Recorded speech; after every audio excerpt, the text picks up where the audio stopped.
Canada's most accomplished astronaut, Chris Hadfield, has gone farther and faster than almost anyone in the world.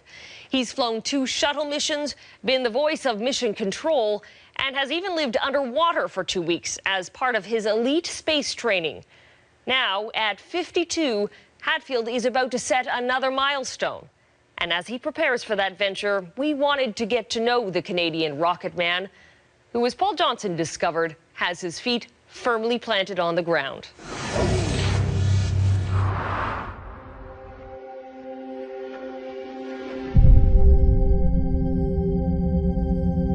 Have a good mission, and we'll see you back here in about 8 days. Roger that. Thanks very much, sir. We sure appreciate the help. You have a clearance slot. This man is counting down to the adventure of a lifetime. And he's a guy who's had an adventure or 2 already. I have been one of the luckiest guys on Earth. But a lot of Chris Hadfield's luck hasn't been on Earth at all. In fact, you could say it's been out of this world. 8, go for main engine start, 1, and liftoff of Space Shuttle Atlantis with the Russian docking module. To have the whole world rolling by outside your window where you can see every place on Earth, that's a pretty special thing to see. I'm Canadian astronaut Chris Hadfield. I have the incredible privilege of flying in space, not once, not twice, but 3 times. Chris Hadfield has piloted the fastest planes, flown on 2 space shuttle missions, been the first Canadian to walk in space. Now, this country's most accomplished astronaut is preparing for his most challenging job yet. Give me a high five, Chris. In March 2013, Chris Hadfield will be the first Canadian to command the International Space Station. One question that everybody has asked is, how's the guy going to get a beer up there? Yeah, it's a long time without a lot of the normal things that make life interesting and relaxed and fun.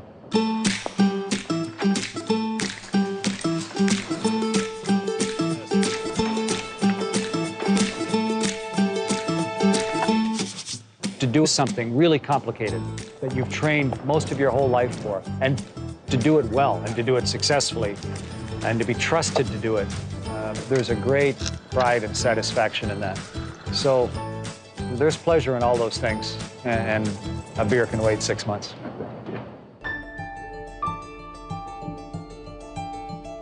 Chris's next mission puts him in a very select group of space voyagers. 0.05.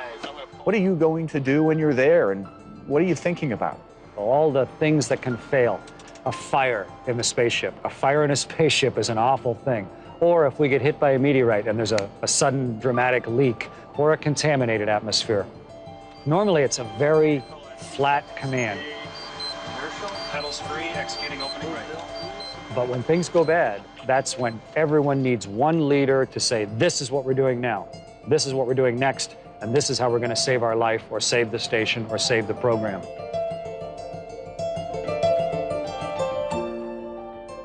Living on the International Space Station and commanding a spaceship, it is a dream come true for me, something I dreamed about since I was 9 years old. But Chris has done a lot more than dream since the day he watched a man walk on the moon. That's 1 small step for man, 1 giant leap for mankind. I've been an astronaut for almost 20 years, and I've worked up through a lot of different jobs.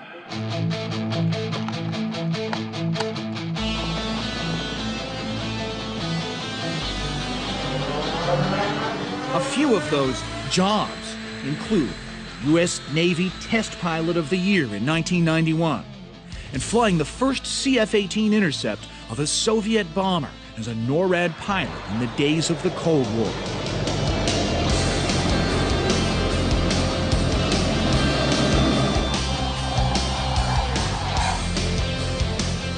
When the horn went off, you scramble, be airborne within 12 minutes from a dead sleep to be in an F-18 and airborne and headed out off the coast, and then to get out there and intercept the Soviet bombers before they could get close enough, fly up in the dark of night, up behind them, and then come up on their wing with my baby finger, turn on this enormous light on the side of the CF-18 and identify exactly what type it was, what their purpose was.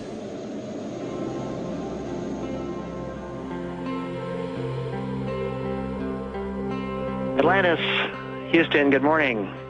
Time to wake up and do the right stuff today with that docking module. 4 inches, now. We have capture. A decade later, Chris was in Earth orbit, shaking hands with his former enemy when he docked with the Russian Mir space station in a friendship mission. The shining example of international cooperation and success is the International Space Station.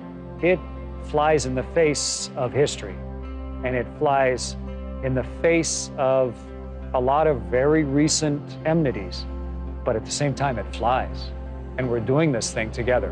And most of all, seeing and working with friends has been an experience that none of us will ever forget.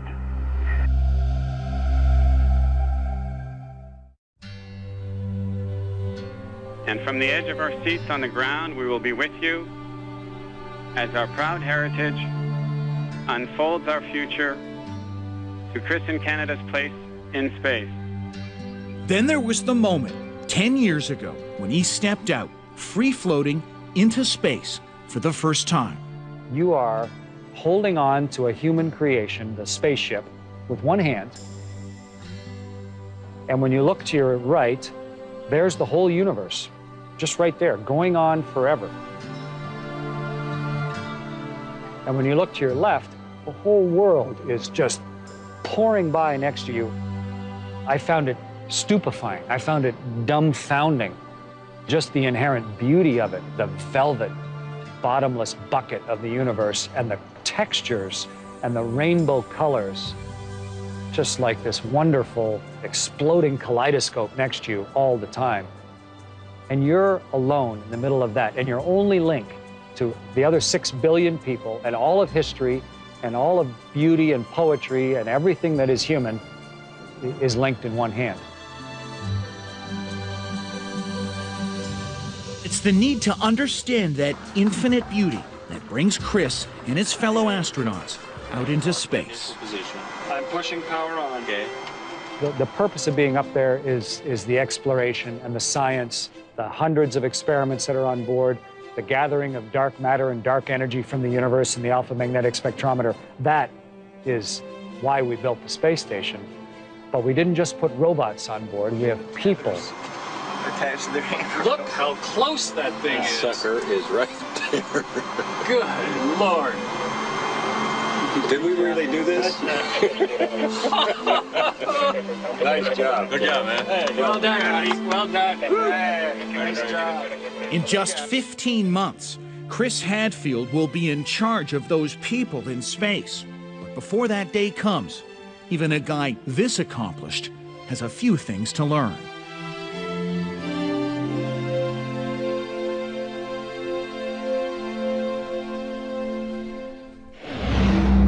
Next on 16 by 9, rockets don't have rear-view mirrors. Don't look back. That's not where you're going.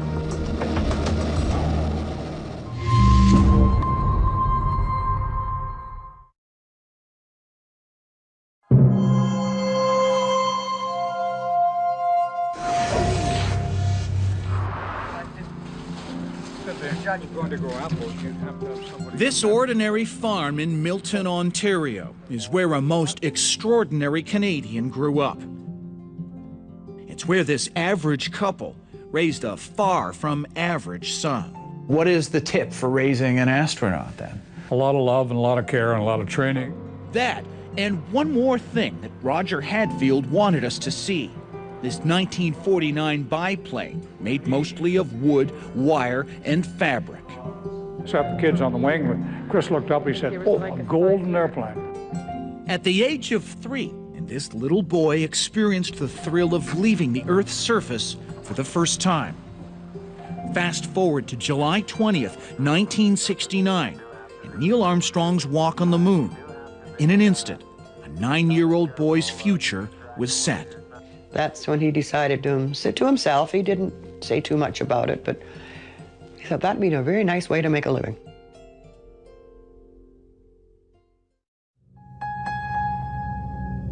But space exploration can be a hazardous profession. This is Houston. Say again, please. Houston, we've had a problem. In 1970, an onboard explosion almost brought a disastrous end to the Apollo 13 moon mission. Liftoff of the 25th Space Shuttle mission, and it is cleared. During the Space Shuttle era, 2 of the orbiters exploded on missions, 1 minute 15 seconds, velocity 20. killing all aboard. This is Mission Control, Houston. We have no additional word at this time. Do you still worry about your son? No. There's 4 pilots in my family. I stopped worrying about my men flying a long time ago. They do they prepare. There's always a risk. We know that, we accept that. But just the joy of seeing them achieve what they worked so hard to achieve, no, there's no fear there.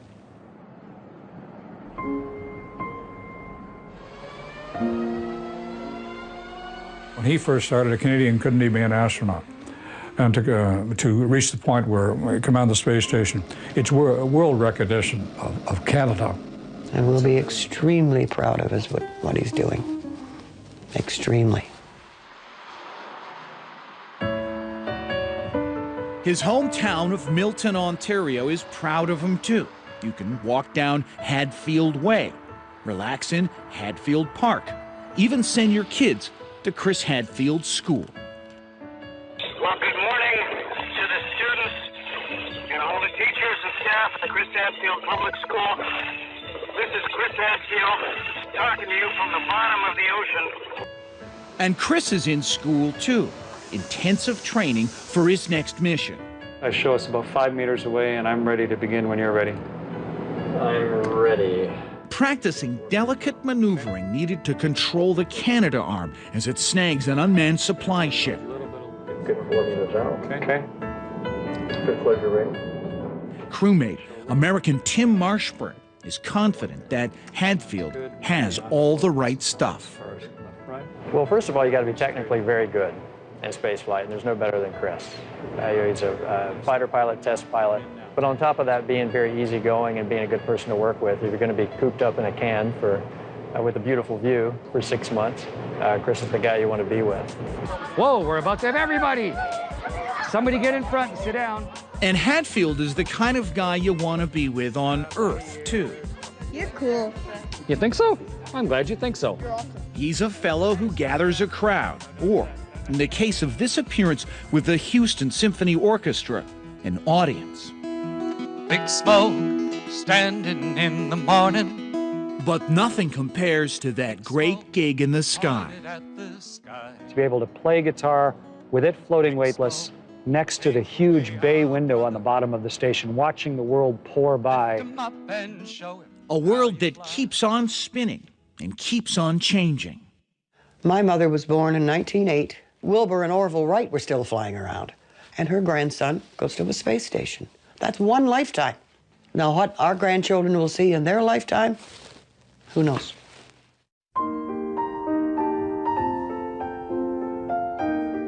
Chris Hadfield doesn't know either, but whatever it is, he knows it'll be worth the ride.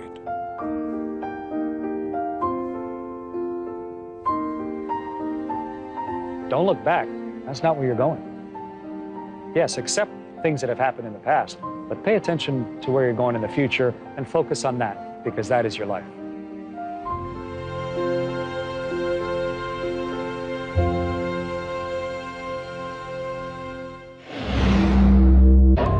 Next on 16 by 9, what happens when this guy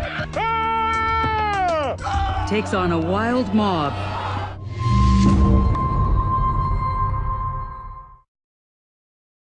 Down to the adventure of a lifetime, and he's a guy who's had an adventure or two already. I have been one of the luckiest guys on Earth. But a lot of Chris Hadfield's luck hasn't been on Earth at all. In fact, you could say it's been out of this world. 9, 8, go for main engine start. 1, and liftoff of Space Shuttle Atlantis with the Russian docking module. To have the whole world rolling by outside your window. To walk in space. Now, this country's most accomplished astronaut is preparing for his most challenging job yet. High five, Chris. In March 2013, Chris Hadfield will be the first Canadian to command the International Space Station. One question that everybody has asked is, how's the guy going to get a beer up there? He prepares for that venture. We wanted to get to know the Canadian rocket man, who, as Paul Johnson discovered, has his feet firmly planted on the ground.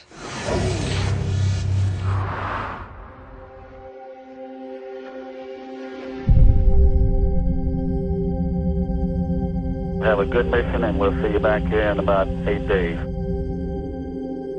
Roger that. Thanks very much, sir. We sure appreciate the help. You have a clearance slot. This man is counting.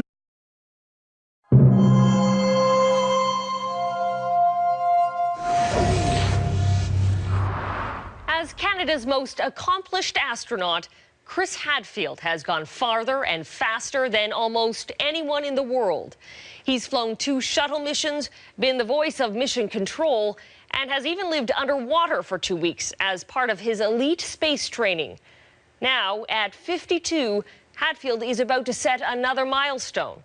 And as where you can see every place on Earth, that's a pretty special thing to see. I'm Canadian astronaut Chris Hadfield. I have the incredible privilege of flying in space, not once, not twice, but 3 times. Chris Hadfield has piloted the fastest planes, flown on 2 space shuttle missions, been the first Canadian